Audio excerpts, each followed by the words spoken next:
3 games, that's all it takes. Just 3 Saturdays determine whether Indiana football is for real or 2024 is just a beautiful dream. Illinois, Iowa, Oregon, each one tougher than the last. If the Hoosiers survive this stretch, they're playoff contenders again. If not, the critics will be ready with their I told you so's. And so stick around, because today we're breaking down the gauntlet that could define the entire season here on the Hoosier Football Tailgate, right on thehoosier.com.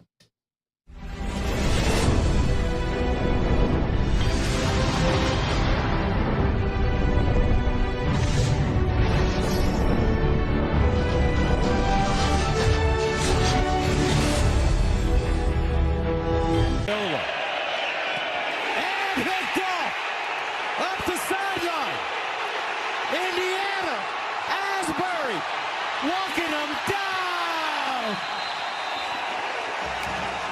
Woo! IU America. They got a football team now.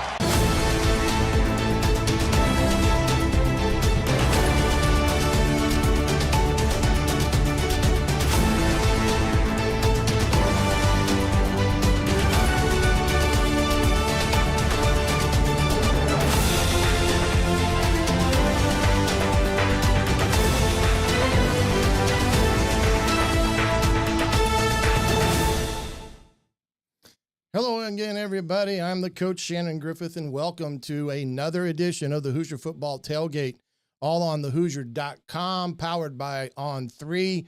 A great week of Big Ten football media days on task this week, with the Indiana Hoosiers kicking it off on Tuesday as Coach Cignetti brought Malik Kamara and Elijah Sherratt and Aiden Fisher to Vegas to talk Indiana football. And the Big Ten Media Days was a topic of discussion each and every day this week, because Sig is being Sig on the podium, letting know everyone from east to west, north to south, that the Indiana Hoosiers just adopt the SEC scheduling philosophy. And that rose up to a level that got the Twitter world up in arms. But as Cignetti likes to say, he speaks to two bases: his fan base and his ball club. And that's the only 2 bases he cares about. So again, Big Ten Media Days with Sig, and another question and answer session with the Big Ten Roundtable that I found very, very refreshing as a former coach. Something that I probably wouldn't have said myself when asked the question, what is the most energetic thing about college game days? And I'm paraphrasing, and Cignetti said, and I quote, lining up and kicking somebody's ass. Well, that may not be something that I would have said as a former coach, or other coaches would have said, but this is the man that stood inside of Assembly Hall and called out Purdue, Ohio State, Michigan last year to get his fan base riled and let everyone know that Indiana was a new culture and football team. As we talked last week on our first edition of this of the preseason look at the conference schedule, Indiana's first 3 ball games against non-conference 2 G5s and an FCS school, of which one of those G5s, Old Dominion, the first game of the season, will be quite a test for the Indiana Hoosiers. I believe that Old Dominion was picked 3rd to finish in their conference, a team that Coach Cignetti and his staff are very familiar with. But last year, they went into South Carolina and gave South Carolina all they could handle, losing 23-19 at South Carolina. Not an easy place to go play and win on a Saturday afternoon in Columbia. So as we move through this segment of looking at the season, we're going to take care of some cleaning up of some of the things that happened today in the world of college football. Media at the before the Big Ten Media Days were rocking and rolling. The media picked Indiana to finish 6th in the Big Ten. Illinois was picked 4th, and Michigan was picked 5th in front of Indiana. Michigan, with a true freshman quarterback in Bryce Underwood, Their defense will be a very, very good defense as they were a year ago. We'll have to see how Bryce Underwood handles the Big Ten. Dylan Raiola last year was good at times and bad at times. So we'll have to see how Mr. Underwood handles that pressure that he will be under and the scrutiny he'll be under at Michigan. But Penn State has been the choice by the media to win the Big Ten Conference, with Ohio State and Oregon right there, with each of them receiving some votes. But consider this: Indiana picked second to last year to finish in a tie with Penn State for second and losing out on the tiebreaker, to now being picked sixth overall in the Big Ten. That in itself, a monumental jump in the eyes of the media. And you have to say that Indiana got the attention of everyone last season. Before we came on tonight, another thing that hit the wires, and I don't know how this will affect anything as it pertains to the NIL landscape. Remember, the rev share is not something that will be touched, or how that is divided up. That has already been settled. But the NIL, where the guardrails seem to come off at times, time to time. Today, the president signed an executive order that essentially follows what the College Sports Commission guidelines that they put out as it pertains to NIL and athletes having a viable business purpose for what they're being paid. And so the executive order kind of echoes that sentiment through the College Sports Commission. And remember, I said last week that the people that had filed the lawsuit a year ago, or a couple years ago, as it pertained to NIL, had threatened another one if the College Sports Commission didn't take down their guidance on that. Well, the president, I guess, kind of settled that today with his executive order. In that executive order as well was women's sports and non-revenue sports. That was also addressed. We'll have to wait and see what all happens on that front. But again, nothing like a little controversy to get us started here in July, right before we kick off the 2025 season, and what will be in another exciting year of Big Ten football. By all means, we want you to participate tonight. If you've got a question, comment, let us know. I'll be glad to put it up and have added. If I can give you a answer, I will do my best to give you that answer. But we want you to be involved, and I appreciate it very, very much. And as I've been going on with the tailgate here now on my third year, I believe, your participation in these lives is what keeps me wanting to do live broadcast. And I think that's one of the unique spaces that we're in. Not too many shows like the tailgate do this in a live fashion. Most of them are taped and they go through the editing process, and maybe sometimes I should, but try to be as raw as possible and bring it to you as it. But by all means, we want you to participate and give us anything that you have a comment about tonight, and just throw it up, and we'll be glad to give you an answer if we can find it. And hopefully you'll get an answer that is something that you wanted to actually hear an answer to, and not me running around the right end with something that maybe I'm showing off the cuff. But also, if you could do me a favor, as I've just thrown into the chat, please like, comment, and subscribe on the YouTube channel, thehoosier.com. We appreciate it all a lot. And this is going to be something that goes a long way in promoting the channel, as well the different avenues of different shows that we have here on thehoosier.com. And as we said before, make sure you get that subscription, because the $1 first month, 50% off the rest of the year will soon be going away. So you're going to want to get that to get all the information, because Zach Brown and Colin McMahon have done a tremendous job covering the Big Ten this week in media days out there in Vegas. And we'll have to get them on to at some point to get their take on this week's game media days coverage out there, but they are on their way back. So hope those guys have safe travels. Jason like to know, what do I think is the biggest hole in Indiana's offense and defense? I really think there, Jason, the biggest thing is going to be off defensively is who makes up for what CJ West brought. Is it some of the guys they brought in? Because remember, Kamara is moving over to more of a stud backer.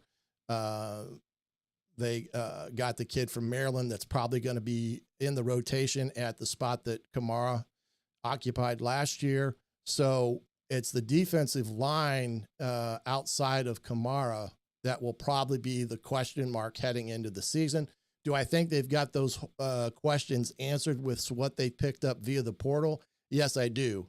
I do think they picked up a lot of good defensive linemen in the portal, Wheeler being one of them.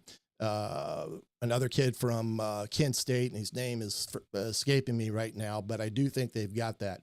Offensive line-wise, I do think Indiana may have the best offensive line that they've had in, I don't even want to speculate. They probably go at least 8 to 9 deep along the offensive front. Getting Coogan was huge. There's no question about that. You got Carter Smith back. We've got the reports this week that Evans is ready to go. So everything is pointing in a positive direction along the offensive line. The only question maybe, and I lump this position in with the O-line, is the tight end position.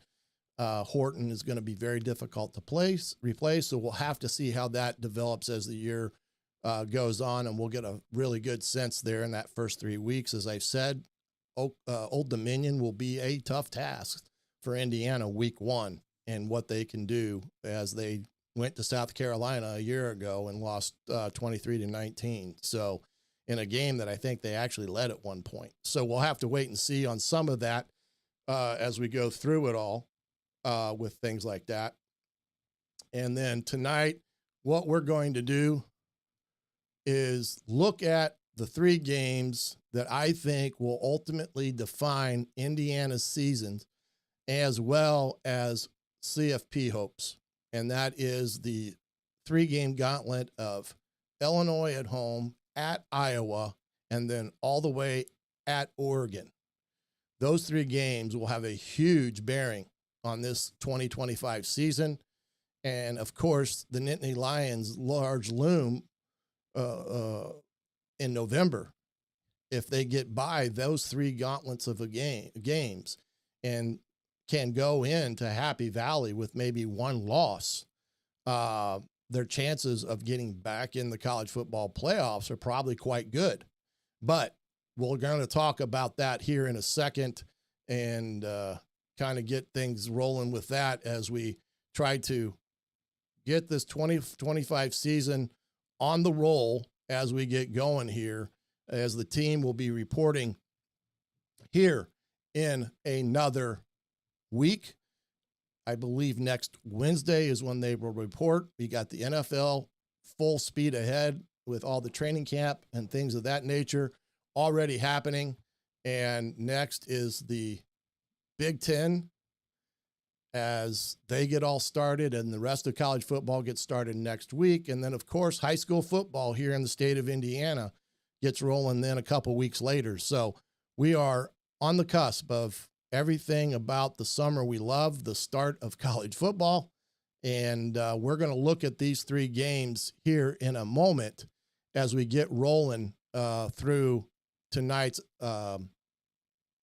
broadcast. But again, we've kind of segmented it in 3s and purposefully done that. We talked about non-conference.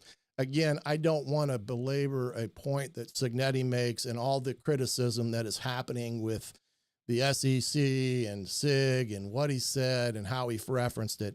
He was just answering a question as honestly as he knows how. And if you look at what the SEC does, they have 4 non-conference games. 3 out of the 4 are against G5 and an FCS school. Their other conference games they have scheduled against conference rivals in the ACC, Big 12, and like this year, the Big 10 again as Texas plays Ohio State. And rightfully so, they should. They are two of the prominent teams in the college football landscapes. Alabama played Wisconsin last year. But what the Big 10 is trying to do, and I wholeheartedly agree, is the SEC should take that fourth game and quit trying to count it against a non-conference opponent, whether it be the ACC or Big 12, and acting as if it's another conference game. The fact of the matter is it's not. So play your 3 non-conference game, play 9 conference games so everybody is on the same scale, whether it's the Big 10, SEC, Big 12, or ACC, so that when everything is said and done, everybody can be looked at equally across the board when it comes to the number of conference games that's played, and let that be the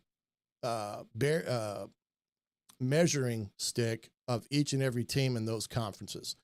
As Sig said, there is always going to be that 1 or 2 teams that do not make it that are going to be upset with the results of the College Football Playoff Committee. It's just human nature. But he was just stating a fact that the majority of the big SEC, eliminating that 4th non-conference game, does the same thing Indiana does. 2 G5 schools and an FCS school, and then add in the games that they've done over the years where they've played an ACC school or a Big 12 school and some Big 10 schools. And I think Sig's also correct in saying that the Big 10 would be open to playing crossovers against the SEC if that's what so they choose. But again, I don't think Sig was actually making a dig or trying to be arrogant in his approach. I mean, it comes across maybe as that, but the fact of the matter is that's what the SEC does. So it's not like he's reinventing the wheel. So enough of that. We're going to get on here in a short bit, but let me first do this. We need to step aside and let one of our sponsors speak. BetUS is one of the best in the business when it comes to betting college football. We're going to have all their odds and things like that. But if you can, and you're looking to maybe open a betting account somewhere, give BetUS a try.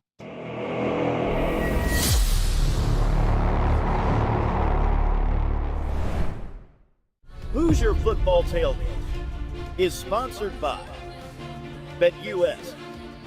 Use promo code TAILGATE and get a 125% sign-up bonus on your first deposit. BetUS is where the game starts. And we thank BetUS for their relationship as an affiliate of the Hoosier Football Tailgate.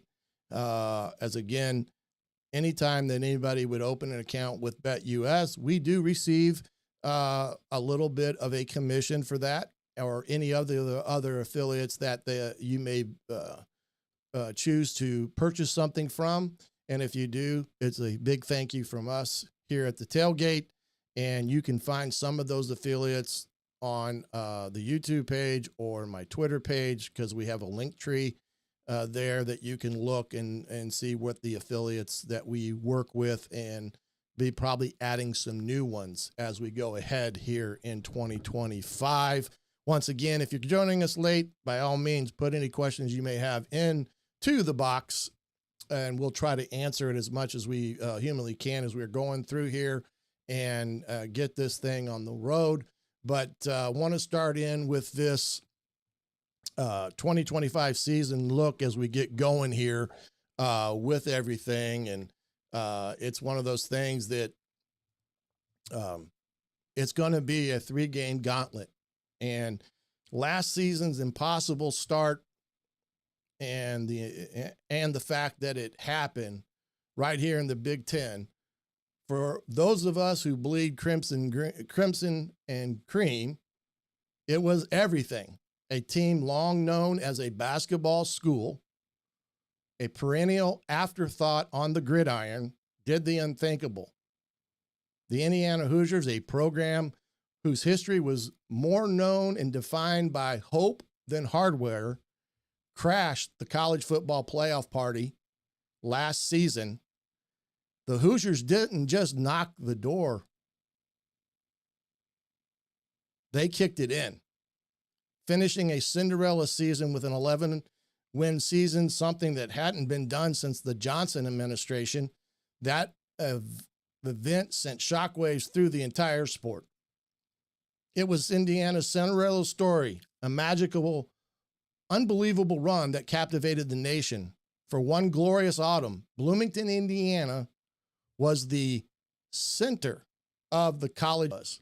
But now that confetti has been swept away. The pictures have been taken off the walls, as Coach Signetti has said, and that shock of Indiana's season has worn off, and a single unifying question hangs heavy in the air from the sports bars, whether it's in Las Vegas or Indy, or to the national boardrooms of the media. Was it a fluke?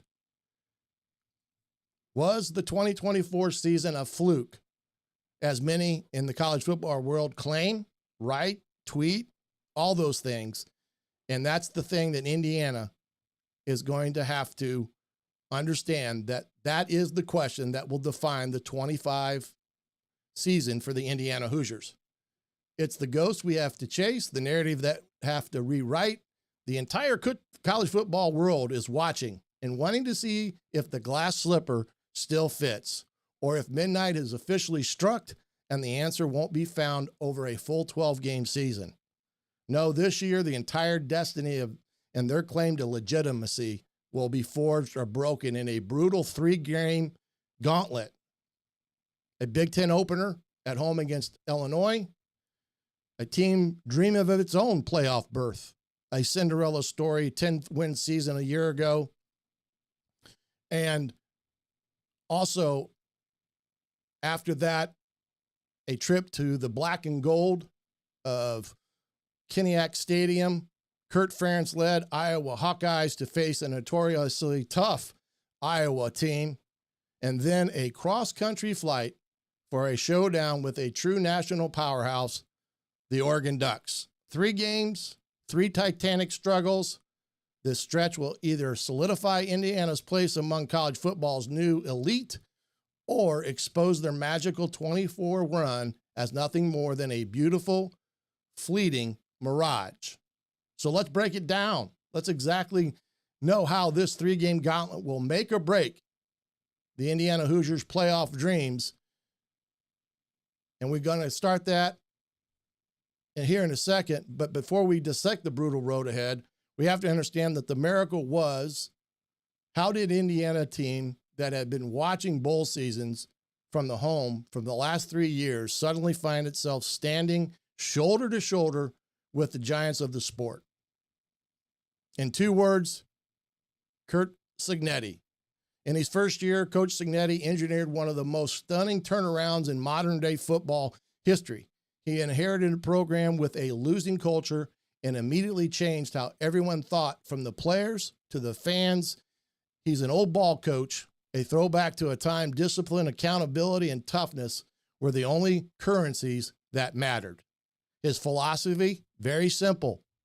Get the right people on the bus, demand improvement every single day, and never, ever compromise your standards. As he says, it is what it is when it comes to what he expects on and off in the field. Coach Signetti isn't an old school motivator. He's a master of a new school game. He treats the transfer portal like his own personal recruiting playground. He knew that when he came to Indiana to compete right away, he couldn't wait 4 years for high school classes to mature. He needed to win now. And so he went to work executing a complete roster overhaul that saw him bring in 54 new players a year ago, 30 of them from the portal. And he changed the face of Indiana football overnight. The results were staggering.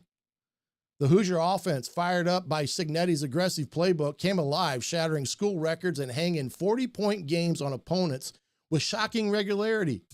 The defense, a unit built with overlooked gems from the Mid-American Conference or other G5 schools, as James Madison, and a portal pickups transformed into one of the nation's most formidable foe on every Saturday afternoon. They only lost 2 games all season. One to the national champions, Ohio State Buckeyes, and the other to the college football runner-up, the Notre Dame Fighting Irish, that they lost on the road.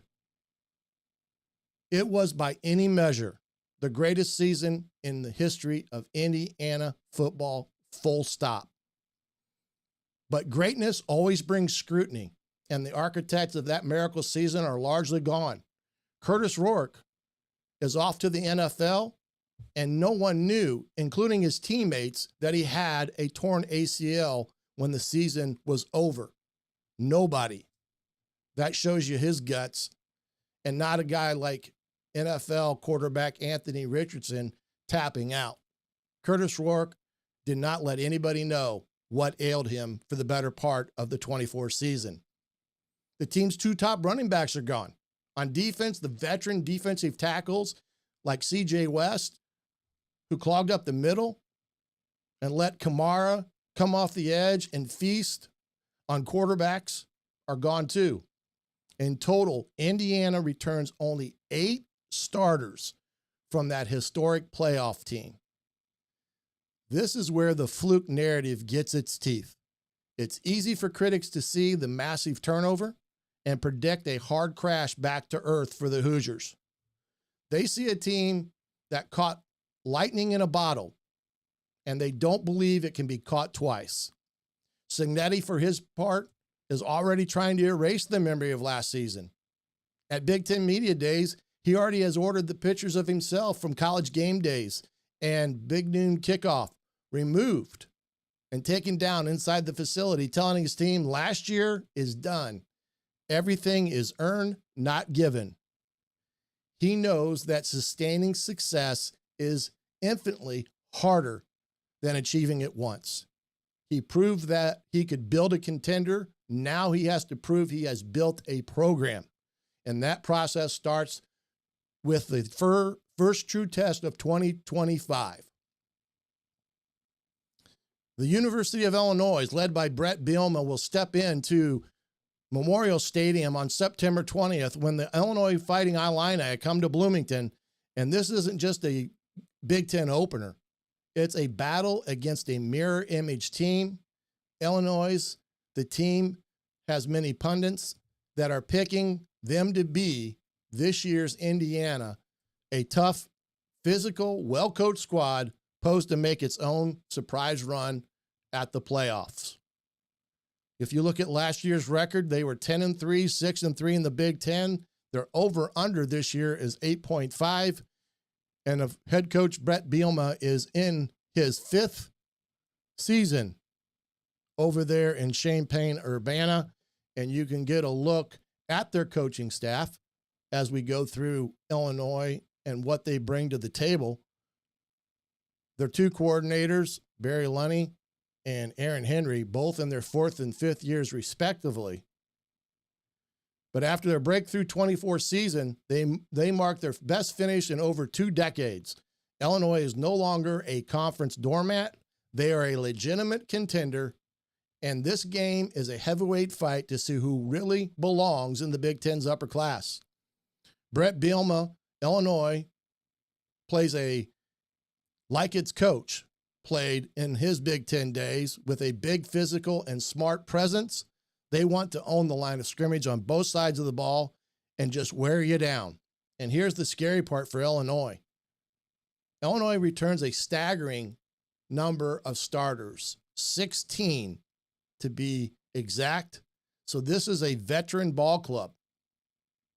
This is a squad that knows how to win. Their entire starting offensive line is back, a unit that really started to gel late last year, as evident in their points per game offensively at 28.31 and 364 yards per game.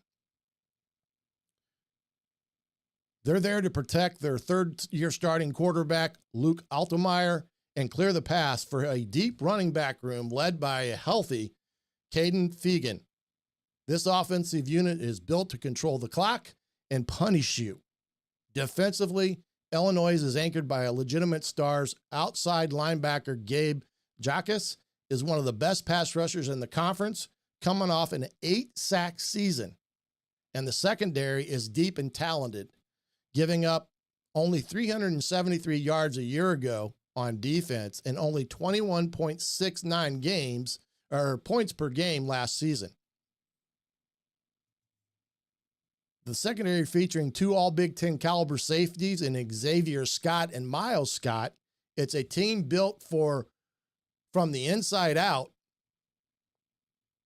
and a roster full of experience. But they aren't perfect. Their biggest question for Illinois is at the wide receiver position. They lost a whopping 69% of their receiving production last season, mostly to the NFL.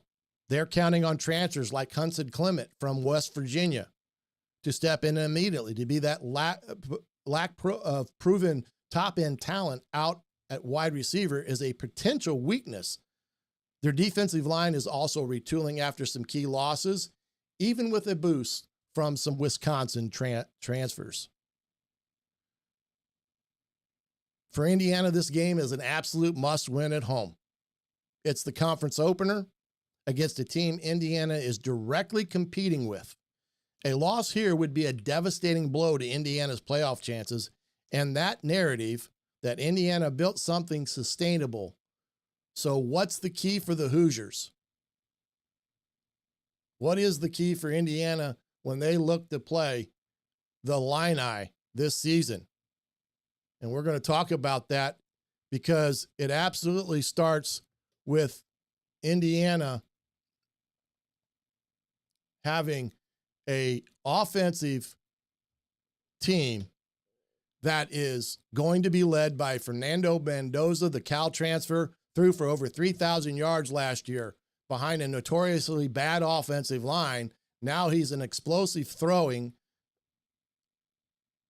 to one of the best receivers in the country, preseason All-American Elijah Surratt. The battle will be in the trenches. Our rebuilt offensive line featuring Notre Dame transfer Pat Kukin has to give Mendoza the time.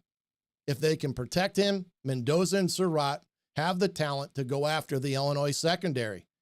As is, the Elijah Surratts of the world will be surrounded by guys like Omar Cooper, who also can be a big key in this matchup. The second key is our defensive front 7 against the Illinois run game. Hoosiers lost 2 space-eating defensive tackles. The new guys have to prove they can hold their ground against that massive experienced Illinois offensive line. This is where a player like All-American linebacker Aiden Fisher becomes so important. He will need to be everywhere, filling the gaps to prevent Illinois from just bleeding the clock and slowing down the run. And force Altmyer into obvious passing downs. It lets Kamara, an All-American edge rusher, who was one of the nation's best and top leaders in quarterback pressures a year ago, do what he does best: get after that quarterback. This game will be war. It's a clash of 2 programs on the rise. For Indiana, it's the first big test for Coach Cignetti's second season, part 2. It's a chance to prove to Memorial Stadium that Memorial Stadium is now one of the toughest places to play in the Big Ten. A win sends a message that 2024 was no fluke. A loss, though, gives life to the doubters and puts a mountain of pressure on the next, even tougher leg of this journey. And Indiana will definitely have to find ways against Illinois to win a football game against a team that will be evenly matched from the lines through the offensive skilled positions to the defensive secondary. This will be a battle of 2 teams that will be looking to upset the apple cart in the upper echelon of the Big Ten. And it happens right on September 20th in Memorial Stadium. It's important to the Hoosier Nation that the Memorial Stadium of old is what the Memorial Stadium of Purdue, Washington, Nebraska, Michigan, a full house greets the Illini on September the 20th. So Illinois is a team that is definitely right now picked fourth in the Big Ten, 2 spots ahead of Indiana. And they have a over-under of 8.5 wins, very similar to where Indiana's at. We'll talk more about how I see that game playing out here in a second, but we must move on to that next ball game that enters the fray, and that's going to be the Iowa Hawkeyes as we get ready for that big ball game coming up, Indiana's first road test of the year. And 7 days after that Illinois game, the Hoosiers have to pack their bags and head to Kinnick Stadium, one of the toughest teams and stadiums to play against on the road. It is a very difficult venue to play in when it comes to a team visiting Iowa on the road. That game on September 27th is where Indiana will face the Hawkeyes in Iowa City. If the Illinois game is a test of legitimacy, this game is a test of pure raw toughness, and winning at Kinnick was one of the hardest things to do in college football. It's a hostile sea of black and gold. Seems just to drain the life out of visiting teams, and for a program like Indiana, still trying to prove it can win big on the road, this will be the ultimate test for the Hoosiers in 2025. We all know that the Iowa Hawkeyes are about, for decades under Coach Kurt Ferentz. I believe this is like his 28th year in Iowa. They've been defined by a ferocious defense and, well, an offense that often has struggles. And 2025 looks to be more of the same. The genius of defensive coordinator Phil Parker is that even when he loses key players, their standard never drops. Iowa reloads its defense. It does not rebuild. They should have a rock-solid defensive line returning and a former 5-star recruits occupy at safety, and their identity has to be a sound, hard-hitting, wait for you to make the mistake football team. They don't give up big plays, and they live on turnovers. You can see the stats here by Phil Parker in his 14th season in Iowa City. Only 17 points, almost 18 points a game, 318 yards a game. Their defense is tough, and they are even tougher in Iowa City, as Indiana has had a hard time winning there throughout the years. And this will definitely be one of the biggest road tests for Indiana in the 2025 season. Their special teams are as always a weapon. They might have the best kicker, punter, returner trio in the country. Drew Stevens is their kicker. He's automatic.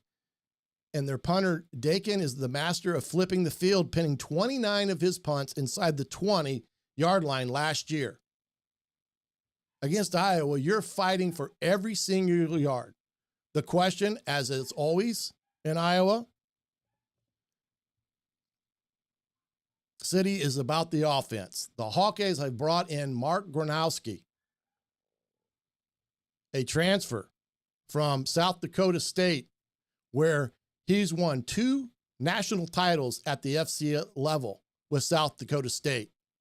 Gronowski is a true dual-threat quarterback, a guy who can make things happen with his arm and his legs, a big change for Iowa's usual pro-style passer.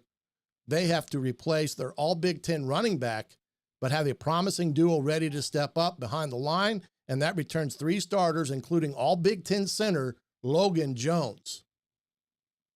But here's the potential vulnerability for Iowa. Their secondary. After losing key players, there's a real question about who will be their shutdown corner.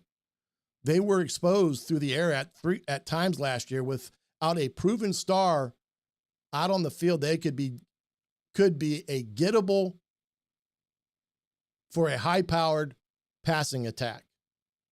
For Indiana, the path to victory at Kinnick is a tightrope walk, but it's a walk they can make. Ultimately, they have to protect Mendoza. Bottom line, they have to make sure that they protect the football, as an Iowa team lives off the turnovers. And Indiana was good in the turnover battle a year ago and points off of turnovers. Iowa's entire game plan is built on winning the turnover battle. A single interception fumble could be a death sentence in that stadium, as well as any type of special team play that gives Iowa an advantage. A kickoff return, a punt return, a block punt has the same recipe: disaster. Fernando Mendoza, who only threw 4 interceptions at Cal last season, has to be just as careful here.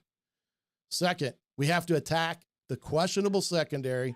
This is the game where Elijah Surratt, Bird, Omar Cooper, and other receivers need to win their one-on-one matchups. And Cignetti has to be aggressive, taking calculated shots downfield as they did last year, especially with the back shoulder throw, to test those new Iowa cornerbacks. And if Indiana can hit a few big plays early, it can do what few teams have ever do: quiet the Kinnick crowd and force the Iowa offense to play from behind. In this ball game, the Bryant Haynes-led defense has to make the new Iowa offense one-dimensional. The Hawkeyes want to run the ball to set up play action for Gronowski. The front seven has to stand tall again.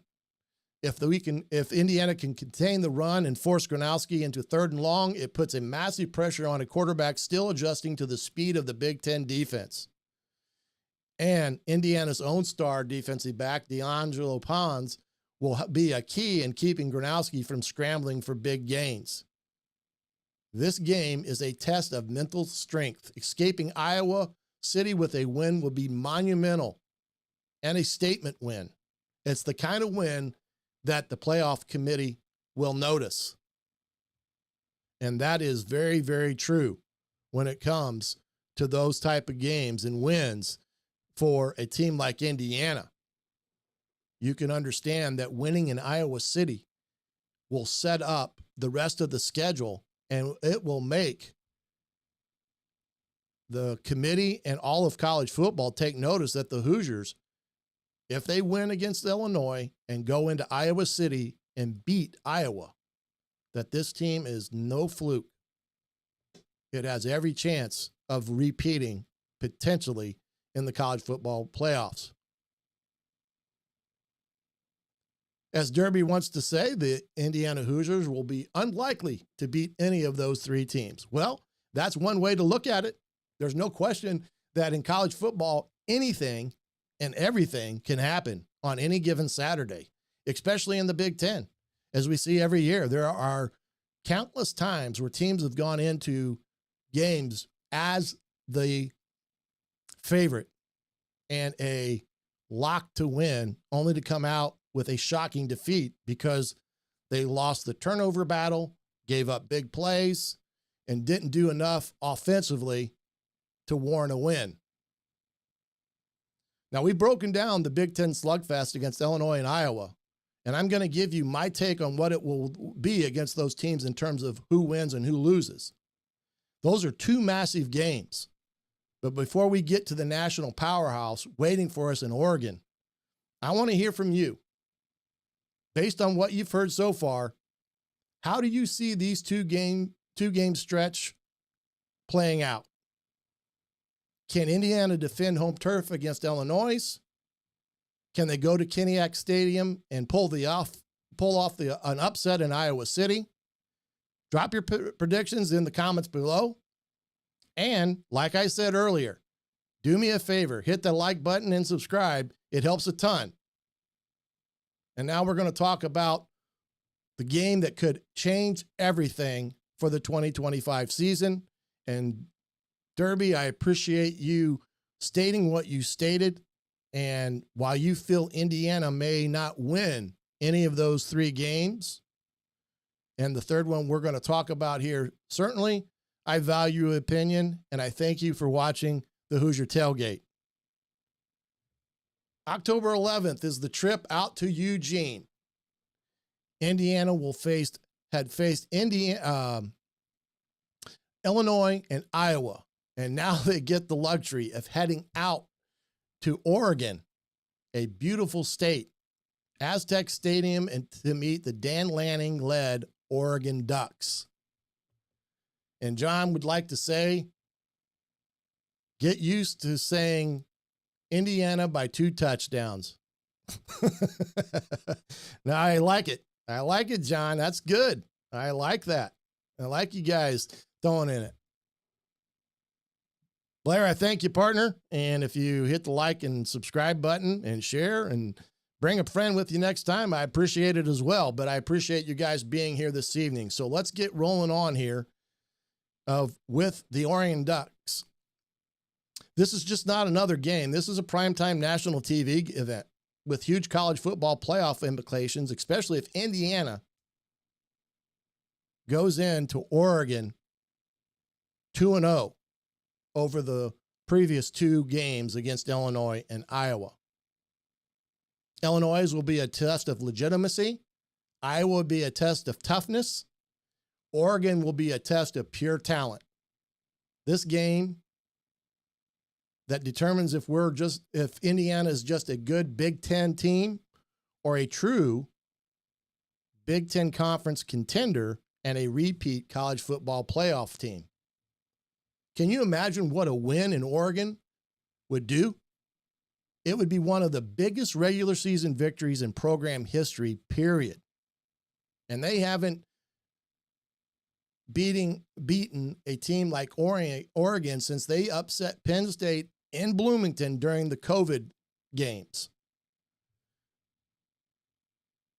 And that says a lot right there, and as it pertains to everything that Indiana has to do. Oregon last year, 13-1, 9-0 in the Big Ten, over under this year, 10.5, conference title odds, plus 350. And Dan Lanning is only in his 4th season, coming from Georgia, where he helped the Bulldogs to a numerous amount of big-time ball games. So you can see why that is a huge, huge game for Indiana. But as we know, Oregon has been a big-time ball club, and they're going to be a team that has a new quarterback. Illinois, by far, is the team that probably has the most in some respects because they've got a battle-tested quarterback in Altmyer. But the problem with them is if he becomes one-dimensional, it's very hard on him because you have to limit his throws per game. He's a great 50-50 type of guy with an offense that can run the ball. The Oregon Ducks under Lanning are a perennial powerhouse and a real threat to win the national title.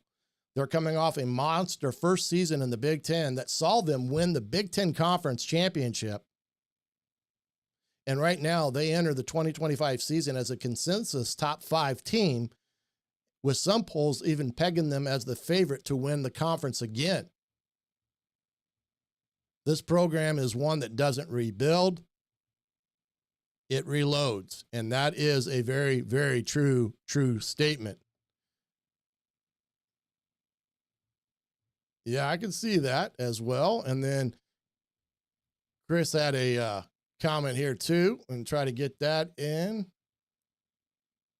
He says he hopes Kinnick will go back and watch the game with Indiana was ranked 17th at the start of the season. They go to Iowa, got routed big time, and Cignetti will need to bring it going to Iowa.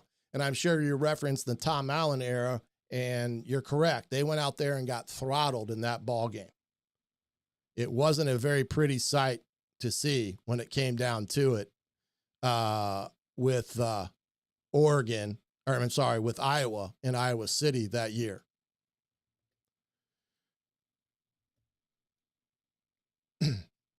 Offensively, the Ducks have to replace their Heisman finalist quarterback, but they have two elite options ready to go. The presumed starter is Dante Moore, a former top recruit from UCLA, who spent last year learning the system. He has immense talent and a huge arm. And he'll be playing behind an offensive line that many consider to be one of the top 5 offensive lines in the country, and anchored by a future first-round pick in Isaiah World. They had an absolute stud at running back in Micaiah Hughes, a transfer from Tulane, who was the top running back in the portal after a phenomenal run of production. And as you can see right there, their offensive coordinators, Stein and Lupo, are both in their third year, came with Lanning. He's had a lot of staff continuity in his short tenure as a head coach, very similar to what Cignetti has in terms of keeping guys on their staff. 13-1 a year ago, 34, almost 35 points a game, 437 yards. And you look at that defense, 316 yards a game and only 19 points. As good as their offense is, their defense might even be better. Lanning, a defensive guru when he was at Georgia, has built up a unit that's elite at all 3 levels. Up front, they have one of the nation's best pass rushers, and Mateo Uolangale. Their linebacker core is led by tackling machine Bryce Bochetter, and their secondary is loaded, featuring another elite transfer in safety, Dylan Thyman from Purdue. And he is a darn good football player, as we have witnessed in Indiana over the last 3 seasons. A freshman, when he came in, started as a true freshman. It would have been nice keeping him in the Midwest, but he has ventured out to Oregon, where they have many experts have ranked their defense among the top 10 in the Big Ten. And as well, their defense among the top 10 in the nation, and no obvious weakness in a team that has a lot of NFL talent everywhere. And it's built for their championship run. So how in the world can the Hoosiers go into Aztec Stadium, one of the loudest venues in America, and pull off a major upset, something that would shock the world? The path is going to be very narrow, but it's one that exists. The offense is going to have to be fearless against the Ducks. Definitely not play scared. And one thing about Aztec Stadium, it may be the loudest stadium, or at least one of the loudest stadiums in the country, as I show some highlights from their spring game this past spring. It is a loud stadium in Indiana. When they went to Columbus to take on Ohio State, had trouble from the snap there in Columbus handling the noise. The coaching staff has to scheme up ways to create mismatches and get the ball to our playmakers, especially in space. That means utilizing misdirections, motions, RPO game, and then, of course, taking the deep shots or back shoulder throw. One thing for Mendoza, he's played against Oregon at Oregon, so he knows what the Hoosiers will face. He will have to have one of his top games of his life, but he has to stand in the pocket against the pass rush and deliver the ball down the field. This also is a game where our unproven running backs, led by Maryland transfer Roman Hemby, have to find a way to be effective to keep the Oregon defense honest. And Hemby brings the punch. And Coach Signetti spoke very highly of the man's work ethic. So you add Black, Hemby, and BB Jr. in that backfield. Indiana's trio back there is going to be one that I think will be very, very good amongst the Big Ten.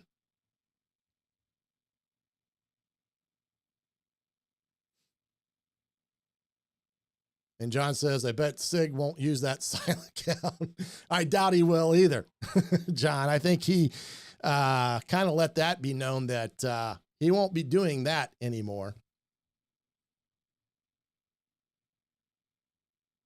The defense in this game has to generate pressure on apparent starter Dante Moore.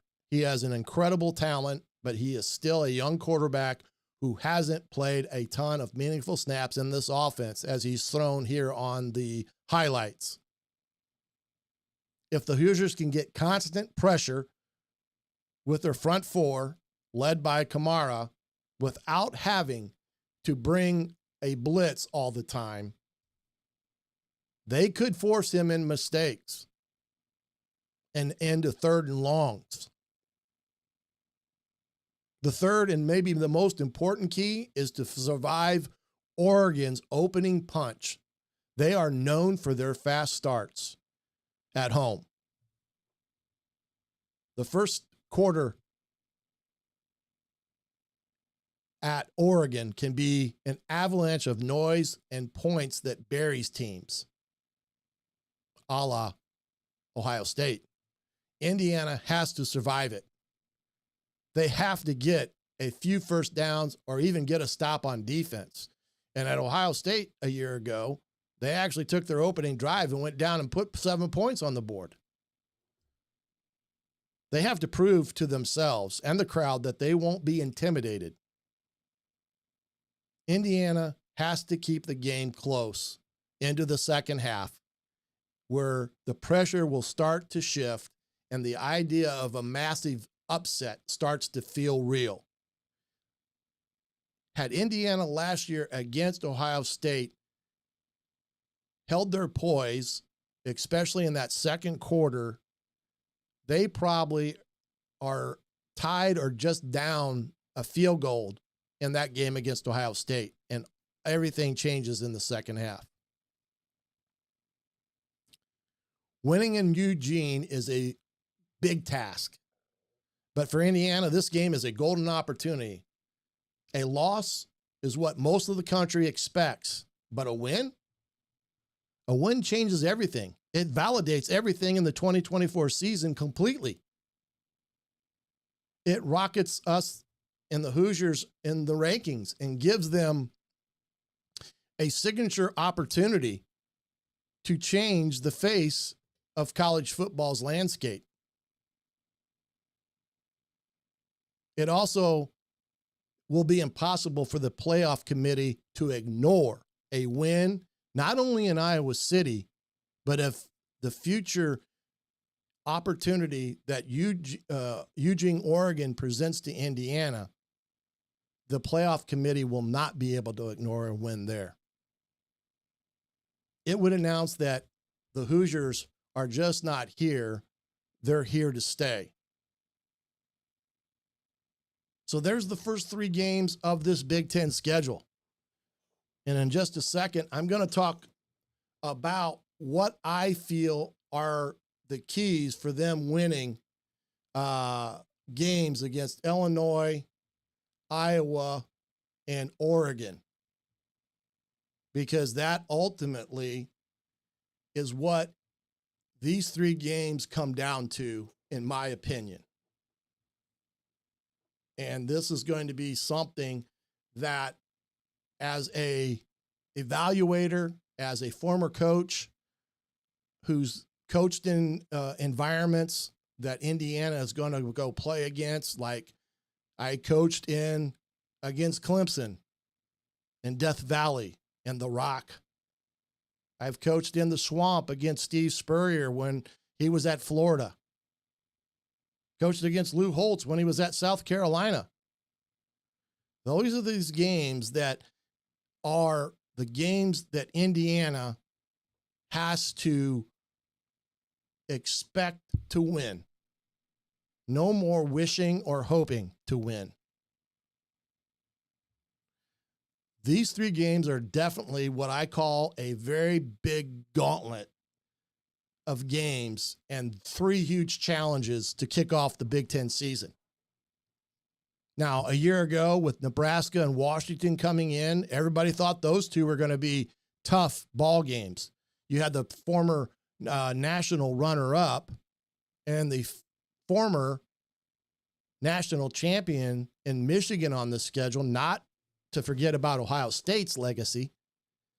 And you looked at that schedule as a little daunting to start with, but you had some belief in that the fact that Nebraska had a young quarterback and Rule was in his 2nd season, and Washington had lost their coach to Alabama and graduated a big part of that roster, and Jed Fish got a late start. But looking at these 3 games, there's been no turnover in coaches or staff, and all 3 have legitimate quarterbacks that can beat you. It will be a game, 3 games against a very talented 3 quarterbacks, and Mendoza will have to play elite in those 3 games. Now, what I'm going to do here, it's time for me to look at it and say what is going to happen with these 3 games, or what I think will happen with these 3 games, and how Indiana will do, and what does it mean for the playoffs potentially. And we're going to do it by going game by game to finish out the night. The home opener in Illinois against Illinois is a big game. Said it. It is a Big Ten kickoff, and that's not to slight the 3 games before that, because you got Old Dominion that starts everything off. A stumble there makes all of this for naught, because they cannot have a stumble against Old Dominion or Kennesaw State in those first 2 ball games. So this Big Ten opener against Illinois may be the most pivotal game of the year on Indiana's schedule. When I look at this game right now, I think it's a toss-up. But the biggest thing that Indiana has going for them, it's at home in Memorial Stadium. And Memorial Stadium has to be a fortress. It has to be loud.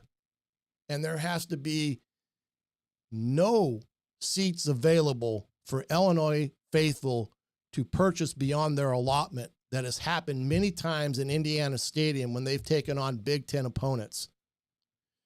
Indiana must gobble up the tickets, and that crowd will be a pivotal component to that game. Illinois is experienced. They have an experienced coach. He likes physical football. But I think Indiana has 2 of the most dynamic offensive players in Mendoza and Surratt, and that's not to mention Omar Cooper or Bird, who came from Cal, or Hemby or Black. Illinois' questions at wide receiver are a real problem against Indiana's talented secondary that I believe can play man-to-man coverage, or what I call man-free with a safety high, and force Luke Altmyer into bad decision-making and sacks. In a back-and-forth fight, I'm giving the edge to Indiana at home with a win, 24-17 Hoosiers. I do think Indiana beats Illinois at home. Now, here's the tough one. And this is not even talking about Oregon. Their trip to Iowa, everybody will count Indiana out in that ball game. I believe they will be a 3 to 6 point underdog heading in to Iowa City. And winning there in Iowa City in Kinnick Stadium is a rite of passage in most college football coaches' eyes. But this is not the Indiana of old. This is Coach Cignetti, who gets satisfaction on any given Saturday of lining up and kicking somebody's ass, whether it's in the Rose Bowl or the parking lot there in Iowa City. He will have Indiana ready to play a 60-minute war. But so will Kirk Ferentz.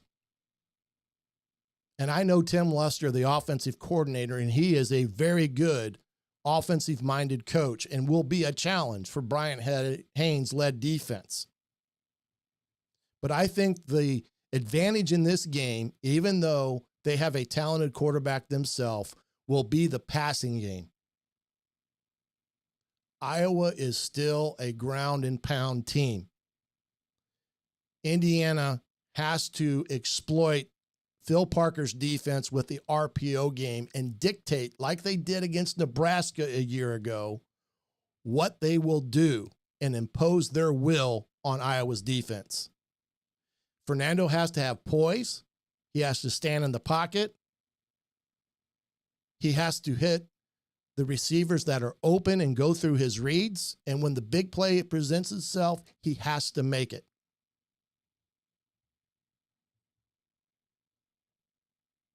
That will test a questionable Hawkeye secondary. But it's going to be tough, and at times it may look ugly against Phil Parker, the defensive coordinator at Iowa, who's had some of the best defenses in the Big Ten over the last 8 to 10 years. But this one, I'm giving Indiana the win on the road in Kinnick Stadium, as Curt Cignetti has the boys ready for their first road trip in the Big Ten in the 2025 season with a 17-10 win on the road, setting up for a third game out in Oregon that will have the nation buzzing if Indiana would happen to go into Eugene 5-0 with wins over Illinois and Iowa. The biggest problem in that game will be traveling clear across the country to face a national audience against the Ducks. There's no question the Oregons of the world or the Ohio States of the world or Texases of the world or Alabamas of the world, their talent level is on another level. It just is. And Indiana faced problems in those games last year, second half at Michigan, Ohio State, and then against Notre Dame, in a talent differential, and it mostly showed up along the offensive line. Oregon has depth and speed, and they are tough to beat at home. But Indiana and Coach Cignetti have shown that when they go into tough environments, they will lay it on the line and fight tooth and nail against any team, irregardless of who they are. But the Ducks' ability to pressure the quarterback and create explosive players will eventually wear Indiana down, as was the case against Ohio State, as well as Notre Dame. Oregon is a legitimate national title contender. It's no secret. Dan Lanning is a great coach and has resurrected Eugene to the era of Chip Kelly when he had Marcus Mariota as the quarterback, and they had the teams that went in to play for the national championships. Don't hate me, because this is just a prediction and has no bearing on what may or may not happen. But I do think Oregon wins the game in Eugene. Do I think it's a blowout? No. But if Indiana gets into a shootout with them, I think they lose 37-30. And that's how I see the Indiana Hoosiers in their first 3 Big Ten games of the season in 2025, 2-1 heading into the rest of the year. It keeps Indiana squarely in a at-large playoff conversation. If they play Oregon tough and come away 2-1, they are going to be considered a playoff team. But it likely means a potential 10-2 team overall, or potentially 11-1 finish is right there. But remember, that type of outcome would answer the initial question, was 2024 a fluke? The answer would be a resounding no, because Curt Cignetti has raised the floor and the ceiling of the Hoosier program. The Hoosiers are now a consistent caliber type of team that is no longer the easy out. This proves that the gap on the conference elites has narrowed. A 2-1 record sets up the back half of the season, just like Indiana reeling off 6-0 start last year did. But remember, in November, there's another big game looming, and it's not Purdue. It's in Happy Valley against the Nittany Lions, who are the odds-on favorite to win the Big Ten and potentially a national championship for Coach James Franklin there in Happy Valley. Jim Knowles is their new defensive coordinator. Tom Allen has left and gone to Clemson. Andy Kolanecki is back as their offensive coordinator. And wouldn't it be something if Indiana strolls in with a 1-loss record, only losing maybe to Oregon, and that game being a whiteout? Can Indiana maintain the momentum of 2024? I think they can. And I believe that the 3-game crucible that will define Indiana's season will be Illinois, Iowa, Oregon. It's a brutal test on the road at Iowa, and then, of course, on a national stage like Oregon. It's a test of whether the magic of 2024 was a fleeting moment or the dawn of a new era for the Hoosiers. My prediction of 2-1 is just that, a prediction. The game is played between the white lines. But this means Indiana will not just solidify its identity as a tough, competitive Big Ten program, but will prove Indiana's legitimate playoff contender once again. It proved in 2024 wasn't a fluke. Curt Cignetti has fundamentally changed the atmosphere, the culture in Bloomington, sustaining that absolute peak, especially so much of the roster turnover, is a monumental task. But this team, I believe, will be ready. The 3-game stretch will likely serve as confirmation of Indiana's new status as it recalibrates expectations, shifting the conversation from can they do it again to how far can they go. The journey to sustain excellence is a long one, and for the Indiana Hoosiers, emerging from this fire with 2 wins would prove that the 2025 season is just the next crucial and maybe even more exciting chapter in the Curt Cignetti era.